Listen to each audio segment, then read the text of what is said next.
You know, Mr. Trump, yesterday I interviewed Ame Horowitz, and he actually got on one of those rafts from Turkey, went to Greece, and then traveled to Germany, interviewed people at the camps where the Syrian refugees are being held.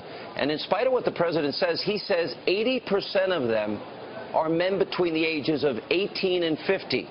The president keeps talking about orphans as he insists that we've got to take in these Syrian refugees. Is he being honest with the American people? Well, Sean, I've been bringing it up for weeks. I looked at the migration, and I'm saying, you know, there doesn't seem to be very many women or children in that. They actually look like mostly young, very strong men. And I'm saying, what's going on? This could be the ultimate Trojan horse. But I'm saying, what's going on? Why are there so many men and so many young, strong men? And people are starting to see that now. I think I'm the first to have brought it up, but people are starting to see that now. In any event, we can't do this. We just can't do it. We have so many problems in our country, and I like the idea of building a safe zone in Syria and contributing and working with other countries and the Gulf states who have to put up a lot of money. They have so much money and they're not spending it. But I think that's great. But you know what, from a humanitarian standpoint, but we can't take these people. We don't know who they are. They're totally undocumented. Nobody knows where they came from. They don't have any paperwork at all. And we just can't be doing it. You know, so what you're saying, you're willing to offer humanitarian assistance. You're willing to create a safe zone with a coalition. You're willing to provide food and water and medical supplies and cots and blankets and what the people need. Our intelligence officials are warning it's almost impossible to ascertain whether or not ISIS will infiltrate the refugee population like they did in France. James Clapper, the head of intelligence, our FBI director, our assistant FBI director, the House chairman of the Homeland Security Committee are all saying that we can't possibly know if they'll infiltrate. So must you not conclude that the president is willing to gamble with the lives of Americans? Look, we have a president, frankly, that doesn't know what he's doing. He doesn't have a clue. I've been watching law enforcement officials, many of them, saying there's no way we can tell. There's absolutely no method. There's nothing we can do to really tell and to really be sure. And it only takes one or two people. You see the destruction that they can cause and the problems. And then they say, well, we're taking some youth. Well, the two Boston bombers, you know, they came in, who did such a horrible thing with the Boston Marathon. They came in, one was a very young guy and the other was a young guy, but they were very young people when they came in, and they became radicalized and horrible, and you saw what happened there. So it doesn't, you know, it doesn't matter to me. We cannot do this. We should help them in terms of their land. We should help them build a safe zone. We should do whatever we can, get everybody involved, build a big, beautiful safe zone, and then hopefully someday people can go back to, you know, where they want to be probably, which is where they grew up when this whole mess ends. But it's a very, very dangerous thing for our country to be taking these people. Listen, the State Department issues this generic security threat and warning to Americans. On the same day, Turkey, as you know, earlier today, a Russian warplane was shot down near the Syrian border. They say they did not violate Turkey's airspace. And as a result of that, the New York Times pointed out one of the pilots that parachuted out was shot. And President Obama's comments were, well, Turkey has a right to defend its airspace, and he calls for a de-escalation. I'm not sure he's understanding what actually happened here. I don't think he understands anything. I mean, he won't even say where the problem is. He won't talk about it. He won't mention anything that's slightly controversial having to do with Muslim. And I know many Muslims. They're wonderful people. But we have a lot of problems. And the problems, as I always say it, they don't come from Sweden. This is a problem that's unique, and it's a very deep-seated problem. And we have to get to the bottom of it.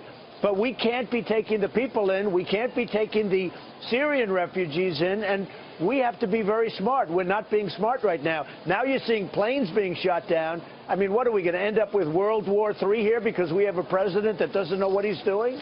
Let me go to this whole controversy over the fact that you talked about people in New Jersey, that there were reports that, in fact, there were celebrations after 9/11. Now, if we go to the Washington Post, and this was just 7 days after 9/11 on the 18th, the The Washington Post says in Jersey City, within 2 hours of 2 jetliners plowing into the World Trade Center, law enforcement authorities detained and questioned a number of people who were allegedly seen celebrating the attacks and holding tailgate-style parties on rooftops while they watched the devastation from the other side of the river.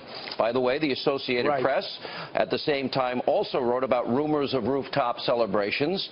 The Washington Post, I looked, I don't see one example where they made a correction in 15 years or 14 years. The Star-Ledger... They did no correction, absolutely. And the Star-Ledger also reported it. But the way this was reported is that you made this up whole cloth.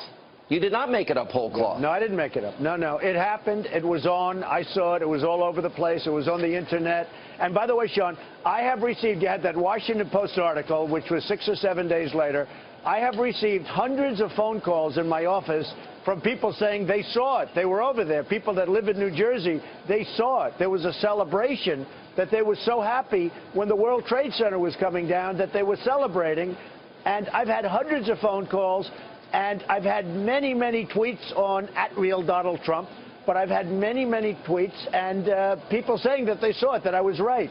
Yeah. And I am right. I mean, I'm 100% right. Look, I'm only saying it because we have to be vigilant. I'm not saying it for any reason. I don't want to stir anything up. But you have some people living here where we have some very, very serious problems. We have to be very careful. We have to be very vigilant. And that brings up the question, your comments earlier this week about waterboarding. Now, I had interviewed Jose Rodriguez. He was involved in this, and he repeated to me numerous times, and we only waterboarded 3 people. A lot of people don't know that. Only 3.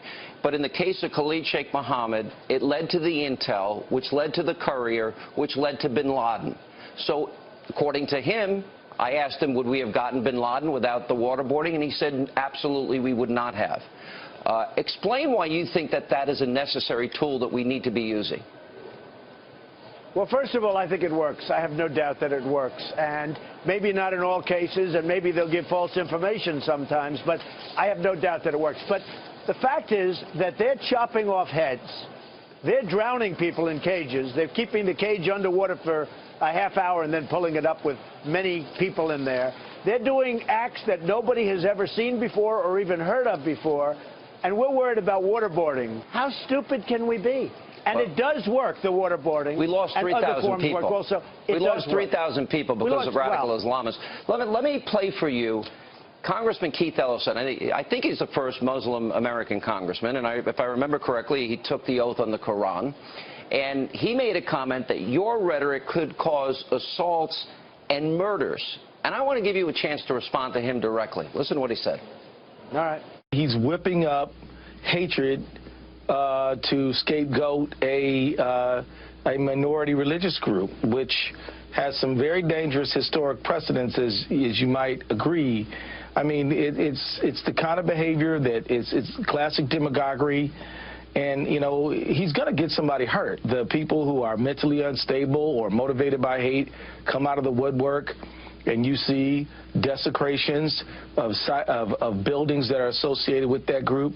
You see assaults. You see murders.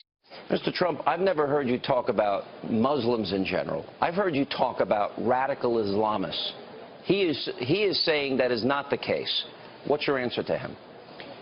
Well, again, we have a president that refuses to even use the term radical Islamic terrorism or anything having to do with that. And unless he's going to use the term, unless he's going to understand what's going on, we're never going to solve the problem. We have to solve the problem. As far as what he said, more people are getting hurt by being weak. We can be weak, and we can close our eyes to the problems in this country. And we do that too often anyway. But we can close our eyes, put blindfolders on, and more people are going to get hurt by doing that, Sean. You're going to have so many people hurt, and I'm talking about massive.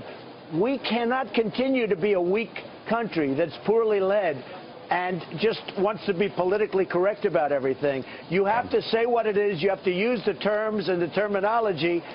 You're never going to solve the problem. You're never going to solve the problem with this president anyway. I've been telling you on your show for 3 years now, you have to attack the oil. You have to take over the oil. You have to attack the oil. They were laughing, oh, how crazy. They were going to generals, and the generals were told what to say. And they were saying, now all of a sudden, 3 or 4 days ago after Paris, they start attacking the oil, doing exactly what I said. In fact, I said you should do much more. You should keep it. They are the richest terrorist organization, and they have more land mass than any other terror group before.